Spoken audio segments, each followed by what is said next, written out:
pupila asombrada que descubre cómo apunta. Soy todo lo que se junta para vivir y soñar. Una mirada lo dice todo.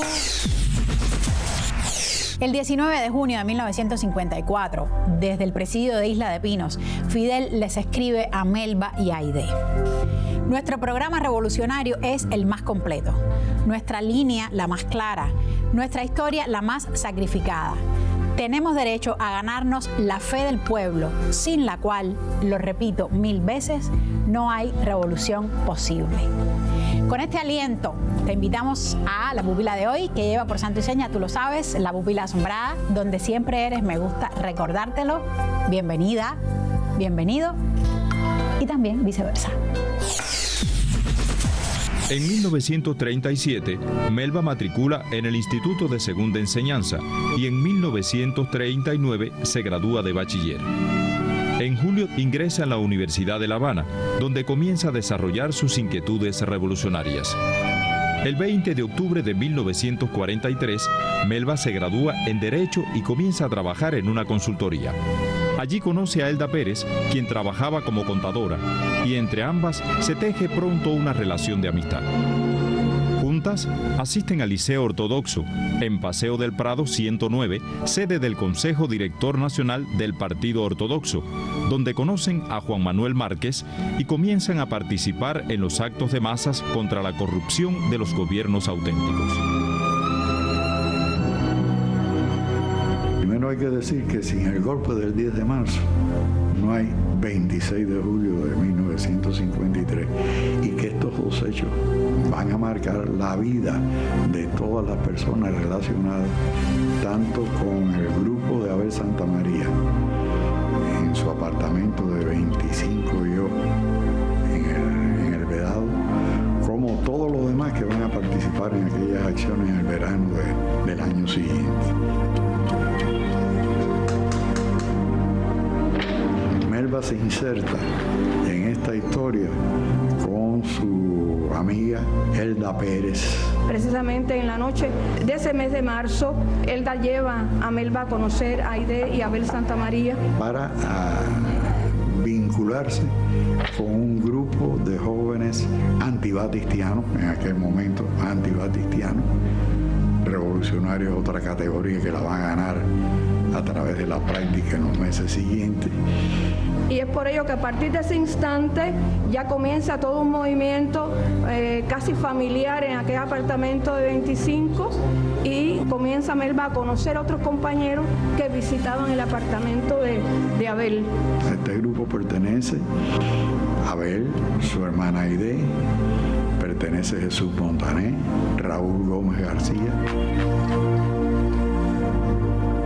Poco después, en el propio apartamento, vería por primera vez a Fidel. Su vida cambiaría completamente. Nada para mí fue como conocer a Fidel. Lo queríamos mucho, lo cuidábamos mucho. Nunca nos dio un mal ejemplo. Ya en aquellos instantes de marzo a abril comienza a imprimirse en el propio apartamento de 25 yo una prensa clandestina, son los mismos. Para hacerle frente al golpe del 10 de marzo de 1952. Y esta es de las primeras tareas que no solo Melba, sino también Aide va a desarrollar, tanto en la tirada del periódico, que era mimeografiado, como es lógico, se picaban los stencils y así era que se imprimían y después se distribuían. Y después, cuando comienza a instancia de Fidel a ellos imprimir también y circular el acusador, que no sustituye, coexiste con Somos Humildes. En una ocasión editamos el acusador. Fue en el primer aniversario de la muerte de Eduardo Chivas. llegó la policía. Detienen a Montané, a Melba, a Abel, y Tiguao logra escaparse. Y ahí fue donde me fui compenetrando, identificando mucho más con ella.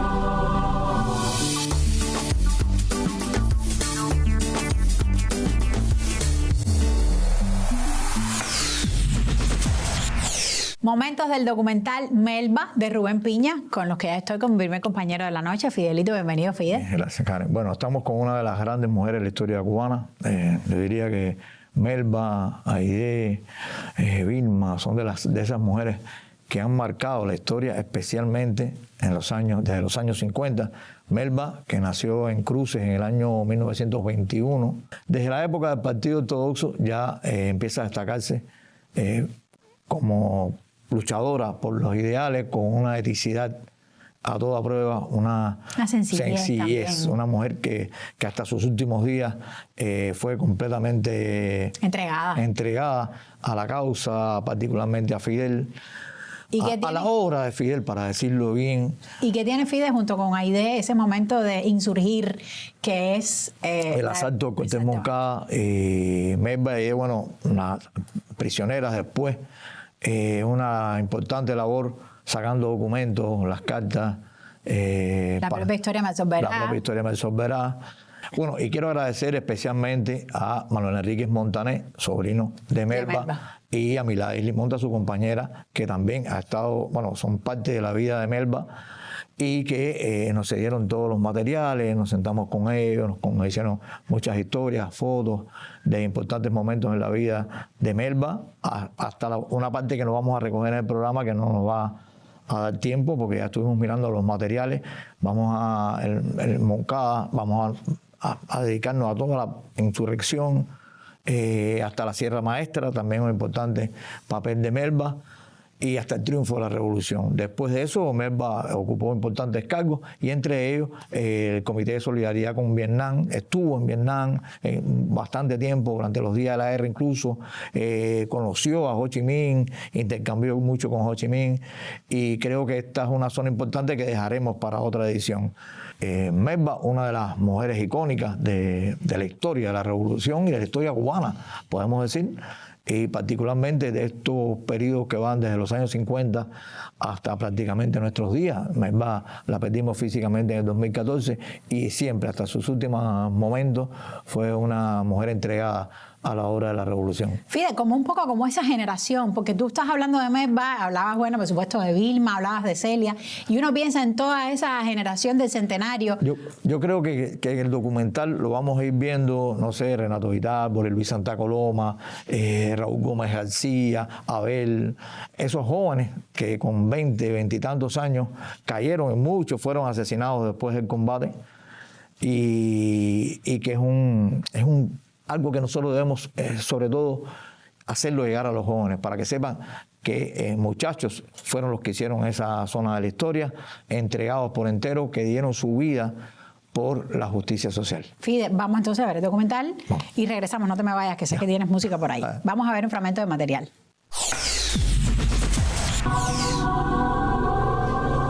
El 27 de enero de 1953, en la casa de Jovellar 107, se prepararon parte de las antorchas que se utilizaron en la marcha, y esa noche, entre la multitud de jóvenes, desfiló también Melba, junto a Aide y Elda, protegidas todas por sus compañeros.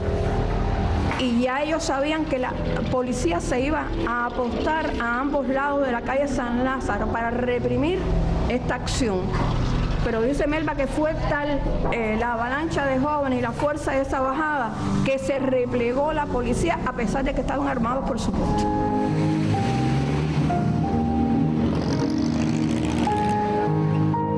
Melba y Aide eran mujeres fuertes de carácter, pero al mismo tiempo muy alegres y fiesteras.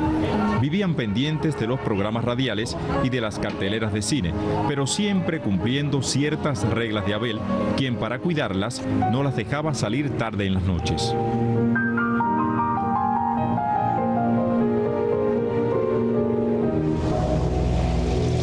Más adelante, adelante, cuando Abel se va para Santiago de Cuba a hacerse cargo de la preparación de Villa Blanca, que después va a ser conocida como la Granjita de Siboney, es que la casa de Melba viene a ocupar el espacio como lugar preferido o lugar sustituto para todas las reuniones conspirativas mediante las cuales se prepararon las acciones del 26 de julio. Estratégicamente tenía condiciones, las azoteas pudieran dar movimiento a los compañeros que podían ir allí a reunirse y permitían poder ir de un edificio a otro ante una posible denuncia de la policía. Mamá nos contaba cuando la llevaban a La Habana, había un estante en una pared de libros con una cortina muy linda y detrás de la cortina habían bonos, habían armas y habían uniformes.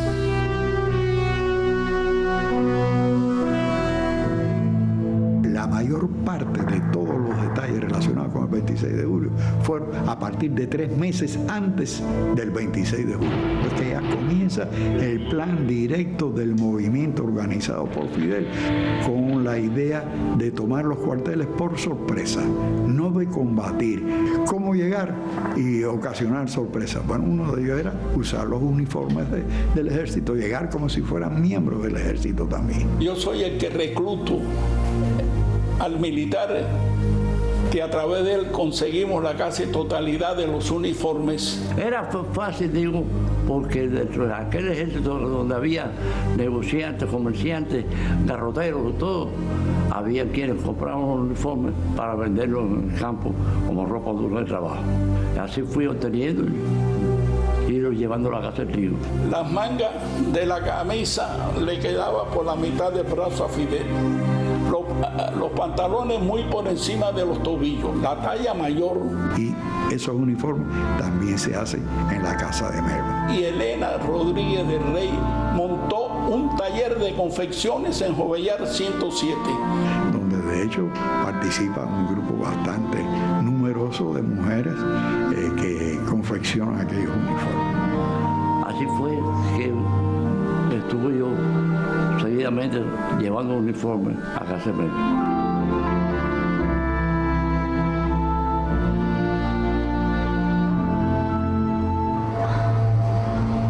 Al anochecer del 22 de julio llegó Fidel a Jovellar 107 en busca de Melba, quien no se encontraba en esos momentos.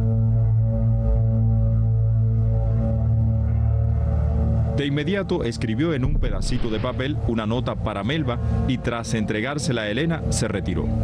Poco después llegó ella y tras leer la nota comprendió que había llegado el momento de partir para participar en la acción que había preparado Fidel.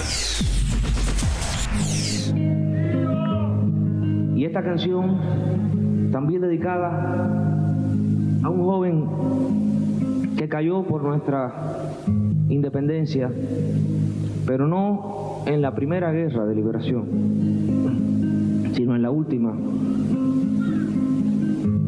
la que comenzó Fidel en el asalto al cuartel Moncada en 1953. Este hombre era su lugarteniente y le tocó caer en su primer combate, Abel Santamaría. A él está dedicada esta canción.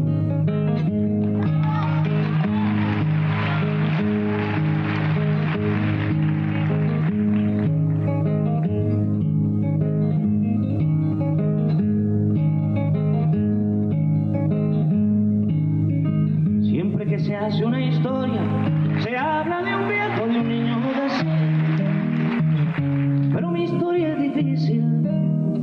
No voy a hablarles de un hombre común. Haré la historia de un ser de otro mundo, de un animal de galaxia. Es una historia que tiene que ver con el curso de la Vía Láctea. Es una historia enterrada, es sobre un ser de la nada.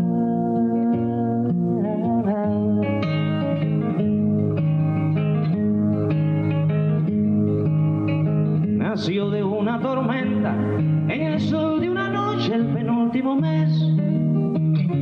Fue de planeta en planeta buscando agua potable, quizás buscando la vida o buscando la muerte, eso nunca se sabe.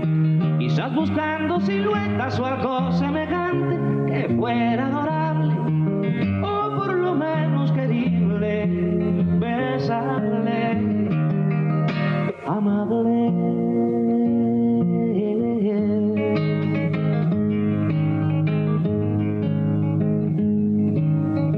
Él descubrió que las minas del rey Salomón se hallaban en el cielo y no en el África ardiente, como pensaba la gente. Pero las piedras son frías y le interesaban calor y alegrías. Las joyas no tenían alma, solo eran espejos, colores brillantes. Y al fin bajó hacia la guerra. Perdón, quise decir a la tierra.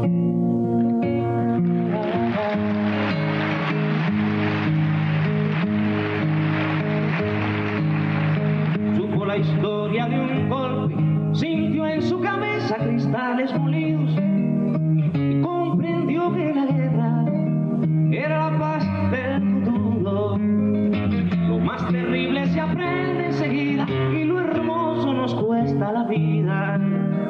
La última vez lo vi, se entregó y metralla, contento y desnudo. Iba matando canallas con su cañón de futuro. Iba matando canallas con su cañón del futuro.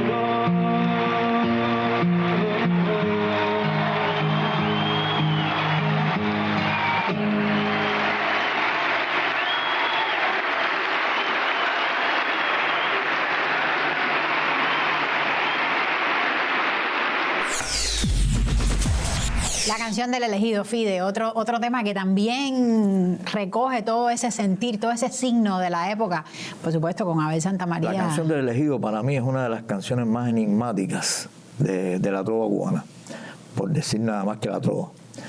Es una canción completamente encriptada. Si uno no sabe que es Abel Santamaría, puede ser a un gran ser de la historia, llena de misterios. Sin embargo, pegó popularmente de una manera tal que hay frases. Iba matando ganadas. Dice, no, esa muchacha iba matando ganadas con su cañón de futuro. Es decir, una frase popular salida de esa canción. Y cuando siempre que Silvio la toca en los barrios y todo, la gente se conecta inmediatamente con esa canción. Es una canción, además, que Silvio ha explicado varias veces, que prácticamente se la dictó a Aide en los momentos en que se reunían con ella. Ella a veces los invitaba a su casa a los trovadores y ella empezaba a hacer historias y ellos cuentan, tanto Nobel también, Pablo contaba, que esos encuentros con Aide eran como entrar a la historia desde otro ángulo, es decir, no lo que me han contado, las historias, leyendas, sino hablando de los muchachos que compartían la vida, las novias, lo cotidiano. Y eso hace quizás ese misterio poético profundo de conexión. Y bueno, vamos a ver también El Rey de las Flores, otra de Silvio, dedicada a Vietnam, con imágenes de Santiago Álvarez, de los documentales con Ho Chi Minh, con la guerra de Vietnam. En lo inmediato vamos a ver a Sara González, ya que vamos a ir a la zona, los momentos de Moncada. A los días de Moncada. A los días de Moncada y post-Moncada, y el presidio, y la historia me resolverá misma. ¿Sara con qué? Sara, precisamente con el programa del Moncada. ¿Qué hizo Sara? Empezó a jugar, cogió momentos de la historia Mel Solverá, como que la pone en análisis desde su perspectiva. Y la versión que vamos a ver es un video que se filmó cuando el concierto por el Festival Mundial de la Juventud y los Estudiantes del 97, que fue en la escalinata de la universidad, más simbólico todavía eso. Y donde, bueno, Sara canta guitarra, con Fidel presente, programa de Moncada. Gracias, Fide. Entonces nosotros vamos con todo este paquete que Fide nos ha preparado, paquete poético, donde es pura poesía, es pura historia, es puro sentimiento. Y Fide, te agradezco mucho y nos vemos la semana que viene. Vamos entonces con los materiales. Y yo te digo que la presencia de Melba y de Aide nos inspiró valor para el momento de la acción en la hora cero. Ellas piden participar, más que piden, prácticamente lo exigen. Y es el médico Muñoz quien resuelve la situación diciendo que, bueno, ellas pueden acompañarlo a él para fungir como enfermeras allí en el hospital en el caso de que hubiera heridos. Ya fuera de nuestra parte o de la parte del enemigo, no había diferencia en esto, ayudar a curarlo, a atenderlos. Y ese fue un objetivo que se cumplió, porque hubo casos de heridos en que tanto Melba como Aide participaron, junto con el doctor Muñoz, por supuesto, en la atención de sus compañeros. Cuando sentimos los primeros disparos, como alumnas que éramos del salón de operaciones, podíamos movernos, desplazarnos para cualquier parte que hubiera una urgencia. Entonces, ya en esa situación que llegó el cuerpo de guardia, veo dos muchachas. Hubo un herido por parte de la fuerza de Batista, a riesgo de su vida. Tanto Aide como Melba salieron a auxiliar al herido. Y valientemente defendieron la situación de todos estos muchachos que estuvieron ahí. La voz de ella, donde alertaba a los muchachos que se cuidaran. Entablan conversación Abel con Melba. Entonces Melba le pregunta, ¿qué vas a hacer? ¿Qué vas a hacer? Dice, no. Ustedes tienen que vivir para contar la historia. El señor ese que estaba sentado en la camilla va a traer a nosotros, pero yo no pienso que ese señor iba a decir nada. No teníamos con qué continuar disparando, ni tampoco con qué realmente ni defendernos para un posible enfrentamiento a los guardias de Batista cuando asaltaran el hospital. Que entraron, que eran fieras, había que ver aquello, eran hombres sin camisa, sin polaina, no, aquello era terrible, ver aquello como le dijeron, vente cosas, Aide y Melba se quedan cuando estoy yo, y de ahí siguen y se meten en la sala de niños. Cuando llegan a la sala de niños que le quedaba al lado, ¿qué pasa? Melba y Aide se ponen con cada niño las biberones, pero el señor ese que las ha visto hacia donde han corrido fue cuando fueron a la sala de niños y dijeron, estas dos también. Trasladadas al Viva de Santiago de Cuba, allí pudieron conocer una mañana que Fidel estaba vivo y también había sido conducido a aquel recinto. Mientras esto ocurría, sus padres vivirían días de incertidumbre.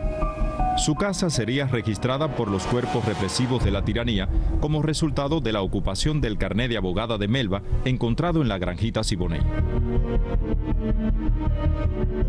El juicio del Moncada, que es la causa 37 de 1953, se celebró en la sala del Pleno del Palacio de Justicia de Santiago de Cuba, la audiencia. Y Fidel protestó porque lo llevaran esposado y pidió asumir su propia defensa. Ese hecho fue insostenible para la situación en que se vivía. Entonces decidieron que ya él no participara en la tercera vista. Fidel Castro Ruz. Fidel Castro Ruz. Ahí entra Melba a jugar. Fidel estaba separado del grupo grande de los demás integrantes del movimiento, incluyendo Raúl y a todos los demás. Entonces él se comunicó por una tercera persona de allí de la cárcel con Melba, no personalmente porque no lo podía hacer, para Melba en su condición de abogada pidiera la palabra en el tribunal y entregara una carta desmintiendo aquello. Entonces Melba ocultó debidamente esa carta y cuando llegaron al día siguiente allí al Palacio de Justicia, entonces Melba pidió la venia. Fidel no es enfermo. Debo entregarle al tribunal esta carta del doctor Fidel Castro.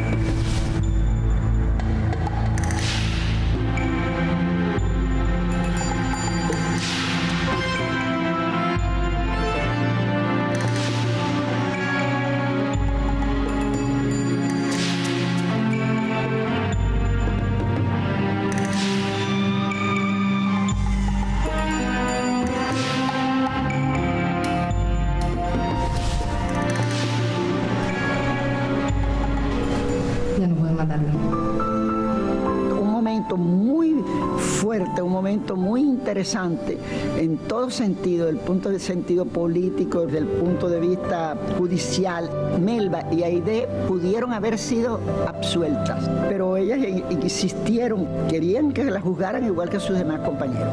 Las declaraciones de ellas dos eran las más contundentes en ese momento para expresar de una manera directa el gran crimen que se cometió en el frente, en la retaguardia donde estaba Abel Santamaría, en el hospital civil, porque ellas vieron salir a todos los compañeros vivos, incluso salieron junto con el doctor Mario Muñoz, que lo mataron en presencia de ellos. El de Aide, por supuesto, también con una gran carga emotiva, porque allí habían matado a su hermano y a su novio.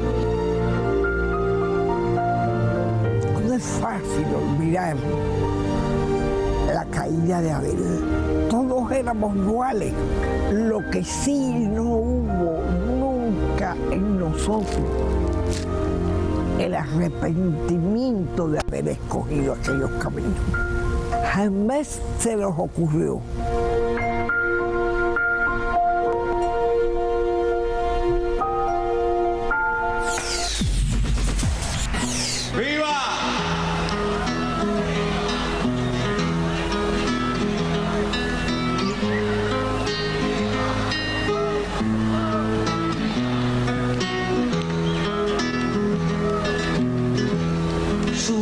Llenaba el salón, solo quien fue tan herido, la patria humillada visto. La justicia envilecida pudo acusar con palabras sangre del corazón y de la verdad entraña.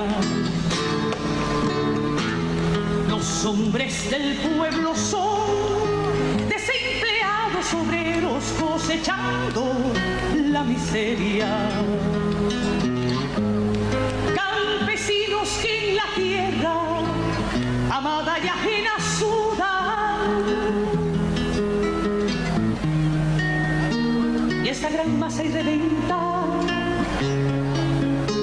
a la que ofrecen y engañan,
Y con Sara y el programa del Moncada ya estamos con la ingeniera informática de este equipo, mi amiga Naima Cepero. Bienvenida, Naima. Un placer, como siempre, acompañarte, Karen. Estamos, Naima, con la generación del centenario, en ese tramo conmovedor y estremecedor de nuestra historia. Entonces, ¿cómo desde la tecnología te nos sumas? Bueno, nos vamos a sumar con una visita virtual al Presidio Modelo en la Isla de Pino, actual Isla de la Juventud. Esta visita virtual, Karen, se lanza como multimedia en el aniversario 64 de la excarcelación de los moncadistas y es un producto desarrollado por Cinesoft que realmente lleva varios años trabajando en el desarrollo de visitas virtual para apoyar el proceso de enseñanza-aprendizaje, lo que nos permite que desde cualquier lugar de nuestras escuelas, nuestros niños puedan acceder a estos lugares históricos que nos quedan lejos de casa y que no hemos podido visitar, y bueno, esto es una manera de llegar hasta ellos. Esta visita virtual está desarrollada con la tecnología 360 grados, o como también se conoce, ojo de pescado, que permite situarnos y da esa sensación de estar en el lugar. Están mirando, esa subjetiva. Exactamente. Tiene, bueno, pues los puntos de información y los puntos de navegación que permiten la orientación dentro del museo, y adicionalmente los puntos de información que nos permite el acercamiento a lo que se presenta en cada una de las salas, lo cual también es importante porque nos permite tener una información más detallada de lo que estamos viendo. Y esos dos elementos pues realmente son importantes dentro del desarrollo de visitas virtuales. Y adicionalmente en esta multimedia pues hay un compendio de archivos y algunos del propio telecentro de Isla Visión. Archivos audiovisuales, me estás diciendo. Sí, archivos audiovisuales. Por ejemplo, está el video de cuando sale Fidel del Presidio Modelo junto con los moncadistas. Sí, esas imágenes son patrimoniales. Ahí uno ve a Fidel, a Raúl, a Almeida, a Jesús Montané. Jesús Montané, que es de la Isla de la Juventud, por cierto, y eso también le da un valor, digamos, regional, si se quiere, a todo eso, a toda esa historia que tú estás contando, y realmente tener la visita virtual, que es desde la tecnología, con este patrimonio audiovisual en un mismo paquete, pues es algo realmente muy completo. Y que es también muestra del compromiso de las instituciones con la educación. Hay el compromiso de cualquier institución con el apoyo al proceso de enseñanza-aprendizaje, con el proceso de educación de nuestros niños, de nuestros jóvenes, de nuestros adolescentes, realmente es muy importante. Es una inversión que las instituciones tienen que hacer, porque a la larga es una inversión para nosotros mismos. Eso regresa. Eso regresa a la familia, eso regresa a la casa, y por tanto ese compromiso como el que ha tenido Cinesoft, que ha ido más allá a pensar otros productos, a pensarlos de manera diferente, pues es el compromiso que las instituciones tienen que tener con la educación en todos los niveles. Muchas gracias, Naima. Gracias a ti. Y te veo la semana que viene, y nosotros vamos a seguir por los caminos de Melba con estos materiales que su familia nos ha facilitado, y bueno, una vez más agradecemos la confianza en nuestro equipo para compartirlos con usted que nos mira. Gracias. Días antes de ser trasladada para la cárcel de Guanajay, en La Habana, le escribía a sus padres: sé que puedo seguir viviendo más dignamente aún. Hoy cumplí un deber con lo que está por sobre la familia, inclusive Cuba, realizando, como bien dijo Aide, la más hermosa de las misiones: auxiliar heridos, niños y ancianos. Por ello soy tan feliz, porque ni aún el dolor de nuestras tumbas opaca este. ¿Cómo se armonizan, padres, sentimientos opuestos de dolor y de felicidad cuando se sabe con el deber cumplido?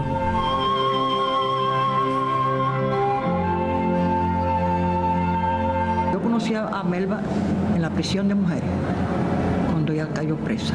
Ella y Aide. Ella, por lo menos para nosotros las madres, porque ahí había 3 o 4 madres con sus niños, entre ellas era yo, que tenía a mi niño de año y pico. Tenía muchos gestos buenos. Ella tenía un modo de hablar con nosotros, pausado, pensaba lo que iba a decirnos a nosotros. El 6 de enero de 1954, ellas reparten juguetes entre los hijos de las presas comunes, juguetes que les enviaron las mujeres martianas. Yo me propuse hacer un reportaje de la entrega de juguetes, que era una cosa muy tradicional. El fotógrafo llevaba 2 cámaras y nos habíamos puesto de acuerdo de que en un momento dado, si eso ocurría, retratar a Melba y a Aide. Yo le digo a unos niños que le lleven los juguetes, que se lo enseñen, y yo aprovecho y desde un lado tomo la foto a los niños y levanto la cámara. Y es la única foto que existe de Melba y Aide tras las rejas. Los compañeros del Colegio de Abogados intentaron obtener su indulto. Melba agradeció aquel gesto, pero se sintió obligada a pedirles que renunciaran a tales gestiones. 30 compañeros, 30 hermanos más bien en prisión me impiden aceptar beneficios de quien alteró el ordenamiento legal de esta Cuba que llora. Olvidando los sacrificios del 68 y 95, del 30, 33 y 35, haciendo regar nuevamente esta tierra con joven y virtuosa sangre cubana. Espero sabrán comprender. Luego de cumplir 7 meses de condena en la cárcel de Guanajay, Melba se entrega de inmediato a la lucha cumpliendo las orientaciones de Fidel, que desde la cárcel logró mantener la comunicación con ella. Que cuando primera vez ya estamos tan cerca y podemos conversar, puedo conversar con Melba y con Aide y le cuento más sobre el juicio de Fidel. ¿Quién redactaba, quién escribía lo que Fidel enviaba de la historia me absolverá? Manuel Hernández Vidaurreta. Los 55 asesinados que cogieron presos, los torturaron a muchos de ellos y los asesinaron. Eso fue silenciado y todo eso se conoce cuando sale la historia más soberana. Además, con el programa mínimo que Fidel y los moncadistas llevaron para el asalto a los cuarteles el 26 de julio de 1953. Yo recuerdo que Fontana y yo fuimos para su casa y no lo leímos, lo estudiamos. Pero donde yo lo hice más fuerza fue ya en el concepto de pueblo, aquel que ya Fidel enunciaba en aquel documento. El 15 de mayo de 1955, Melba junto a Aide y otros familiares de los moncadistas recibieron a Fidel y a sus compañeros en las puertas del presidio Modelo. Todo era priorizado en la salida de los muchachos, el indulto de los muchachos. Ya los periódicos lo decían y todo de que iban a liberar la amnistía venía para los presos políticos de Isla de Pino. Y mucha de la gente que va a esperar a Fidel y a los moncadistas en el trayecto de tren desde Surgidero a Tabanó hasta La Habana fueron captadas anteriormente o reincorporadas por la labor de Melba y varios compañeros que colaboraron con ella en reconstituir la base del movimiento revolucionario.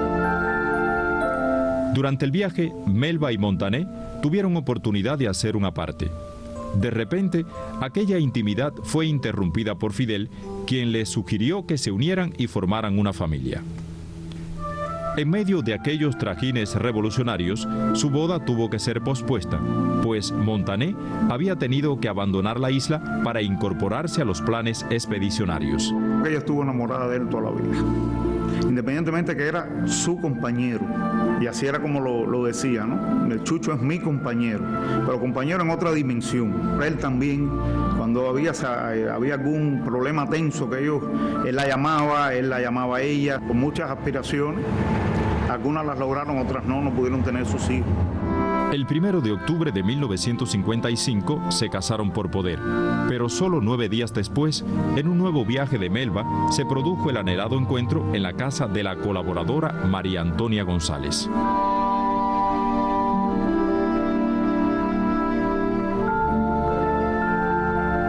Después Melba vendrá con Montané a mediados de 1956 con una misión de Fidel a recolectar fondos para la expedición de lo que después va a ser la expedición de Granma. Juanito, mi esposo, trabajaba, era el contador, el office manager, como ellos le llaman, porque era una compañía americana. Le había ofrecido a Juanito ir de office manager para una obra que iban a hacer en Barranca Bermejas, en Colombia.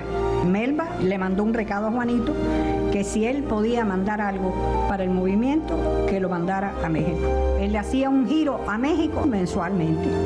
Yo trabajaba en el aeropuerto y me encuentro a Melba y a Aide. Me dicen, Pedrito, se va un compañero nuestro para México. Queremos que no lo pierdas de vista. Llevaba, no sé si 20 o 25 mil dólares recaudados para el movimiento para Fidel. Cuando Fidel y 20 y pico de moncadistas más caen presos en México, Melba y Montané están aquí en La Habana y regresan poco después allá con el dinero que pudieron localizar.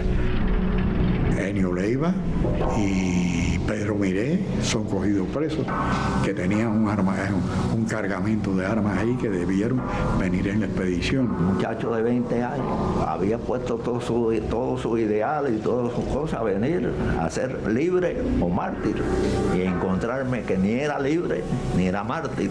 Yo despedí el barco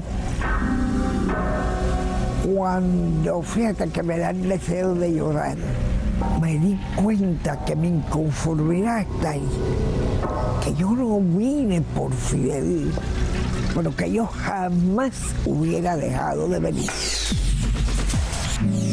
Ya me voy de tu tierra,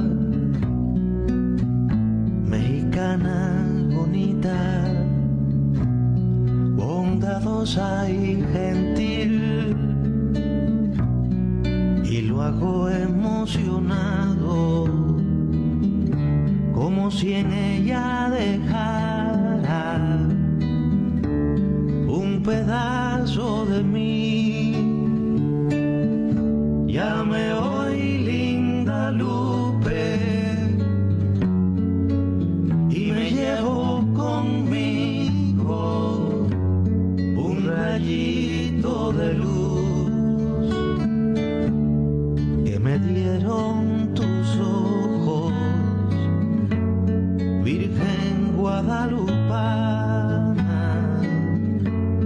la tarde en que te vi.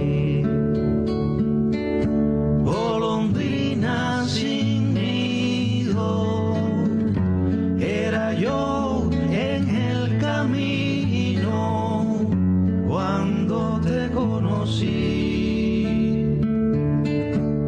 Tú me abriste tu pecho con amor bien sentido, yo me anidé en ti. Y ahora que me alejo para el deber cumplir, que mi tierra me llama a vencer o a morir. No me olvides, Lupita, ay, acuérdate de mí. No me olvides, Lupita, ay, acuérdate de mí, de mí, de mí.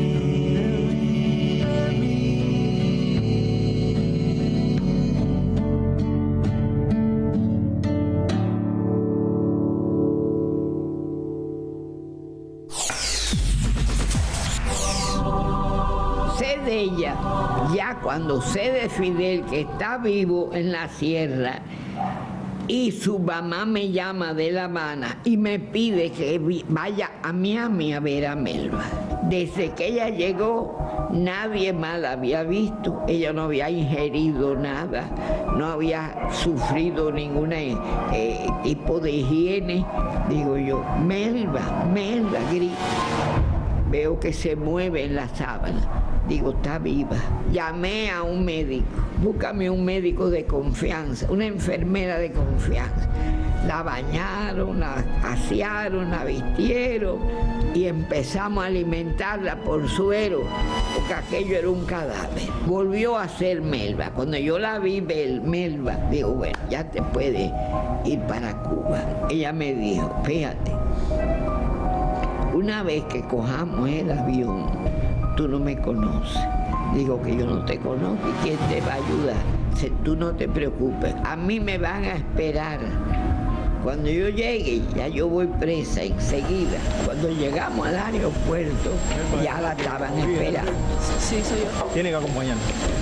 ¿A dónde me llevan? Melba fue conducida al Buró de Investigación y posteriormente fue puesta en libertad. Para entonces se desarrollaba el juicio contra los expedicionarios del Granma, capturados por las fuerzas de la tiranía, entre los que se encontraba Montané. Hacia Santiago de Cuba partió Melba y con el apoyo de varios compañeros del Colegio de Abogados logró participar en algunas sesiones del juicio. Aquel momento sería propicio para tocar las manos de su amado e intercambiar algunas palabras en los breves recesos del sumario. Pero la condena de Montané en el presidio modelo de Isla de Pinos volvería a separar a la joven pareja. Durante casi 2 años, ambos enfrentarían el forzado alejamiento con un intercambio diario de cartas, muchas veces retenidas o censuradas por el régimen de Batista. Cuando él no estuvo, ella se sentó aquí por la madrugada, vino mi papá para acá y me mandó a pedir la foto que ellos están en el Parque Central. Y dijo, me quedé solo. Melba continuó sus actividades revolucionarias, sobre todo en la recaudación de fondos, y tiene que mudarse con sus padres para una casa en la calle Goicuría, casi esquina a San Miguel, en La Víbora. La llevaba con personas de confianza mía, que yo conocía, eran de la ortodoxia, habían sido representantes, esos me ayudaron muchísimo en la recaudación. La mudada obedece a que estaba constantemente Jovellar 107 vigilado. Lo registraron en varias ocasiones. Se habían ensañado no tan solo con Melba, sino con Elena. Se mudaba y volvía a mudarse otra vez porque siempre la chequeaban. Volvían a buscar otro y se mudaban otra vez. Y así, ella pasó trabajo. Pero desde allí, entonces Melba también tuvo más libertad para poder seguir cumpliendo las orientaciones y las tareas que le enviaba Fidel. A mediados de 1958, un nuevo proceso de fortalecimiento se opera en el Tercer Frente con la creación de nuevas columnas y la impartición de instrucciones por parte de Almeida para organizar las actividades civiles en el territorio. Del encuentro sostenido con Fidel se decide la incorporación de Melba al Tercer Frente Guerrillero como auditora general, responsabilidad que desarrolló en estrecha unión con el capitán del ejército rebelde, Eliodoro Rosabal. También fue nombrada jefa de administración civil. Se convirtió en una instructor político, no solo de las tropas, sino también de la población campesina. Como de jueza para los matrimonios, para las cuestiones legales, del límite de terreno. De manera que esa era la comunicación más eficiente que teníamos. Se nuclearon todo, aquello fue ya un pueblecito. Apenas llegamos hasta la Sierra Maestra en este viaje por la vida de Melba Hernández. Nos queda mucho trecho por recorrer con toda su importante labor después del triunfo de enero de 1959, incluso al frente del Comité de Solidaridad con Vietnam en los días de la Guerra de Liberación en los que compartió con Ho Chi Minh. La pupila asombrada entonces se va con Melba Hernández por los caminos del Rey de las Flores. Hasta la semana que viene. El 20 de diciembre de 1963, Fidel le da la tarea a Melba de organizar y desarrollar el Comité de Solidaridad con Vietnam del Sur, que más tarde se extendió a Laos y Camboya. Su gran talento, yo pienso, que fue saber aprovechar el talento de los demás en un beneficio común. Ella logró, no a través del verbo, sino a través de la acción, impulsándonos a nosotros que ese movimiento fuese un movimiento de masa, un movimiento de pueblo. Un trabajo completamente nuevo en el país, porque ahora hablamos de solidaridad y todo el mundo sabe lo que estamos diciendo. En aquel momento nadie sabía lo que era la solidaridad.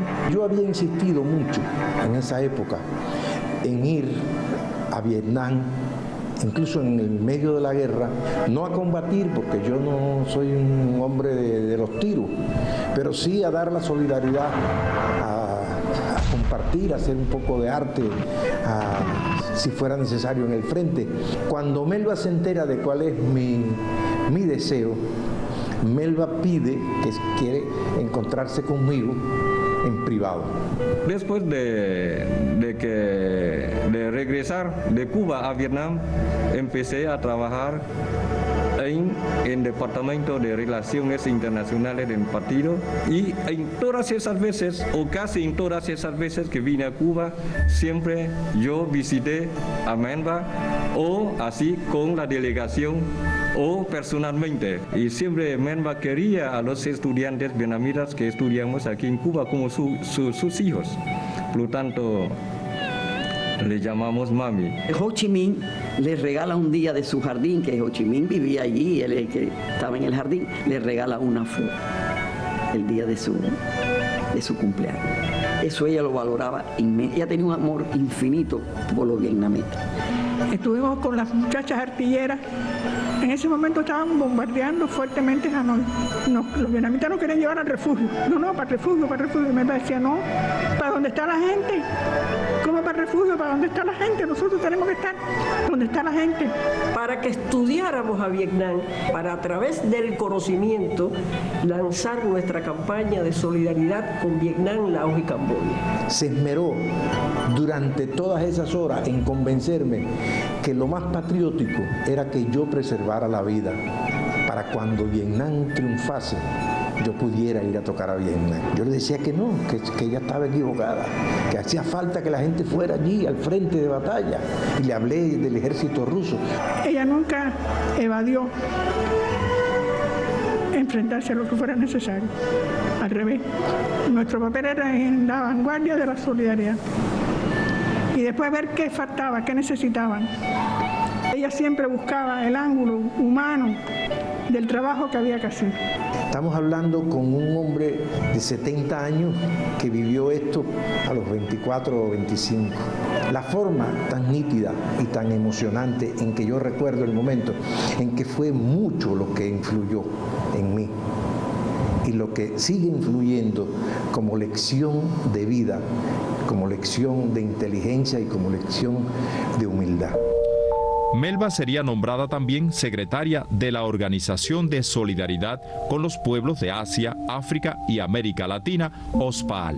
Su lucha era movida también por grandes sentimientos de amor y de solidaridad a la humanidad, a los oprimidos. Logró una unión muy grande entre los países que representaban la organización. Nosotros estuvimos en los campamentos palestinos en la solidaridad con Cuba. Nosotros estuvimos en Siria, nosotros estuvimos en Argelia, en el Líbano, en medio de la guerra más horrible que había allí.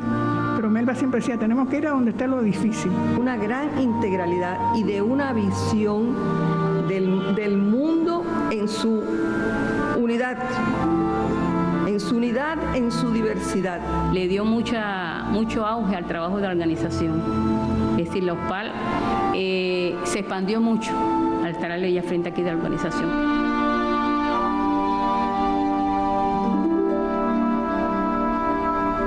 Yo le voy a leer aquí un pedacito nada más de una carta que ella me envió desde Hanoi en septiembre de 1977. Se nos había muerto un compañero. Muy querida María, te imaginarás que hice un viaje de regreso a Hanoi sin olvidarlo un solo instante. Y no para un día, sino que recuerdo las cosas como una pesadilla. Encrucijada dura, muy dura. Y siempre me voy por el deber. Esa era la segunda cosa que yo le quería decir de Melba. Siempre estuvo ante una encrucijada. Es tan inmensa que no le sé decir. Para mí es todo. Y el pueblo y los jóvenes debieran de conocer mucho de Melba y de Celia y de Aide y de Vilma.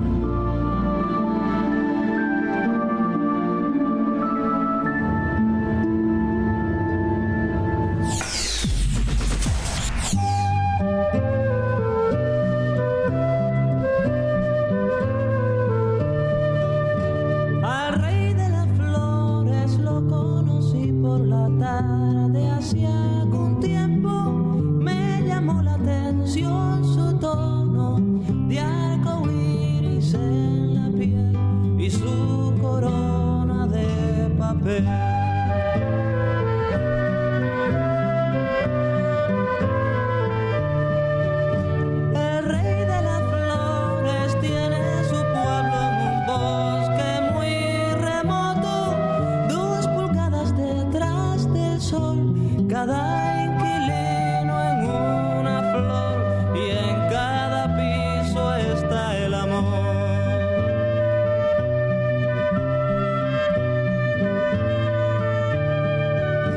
El rey de las flores tiene lagartos que cantan de salto en salto.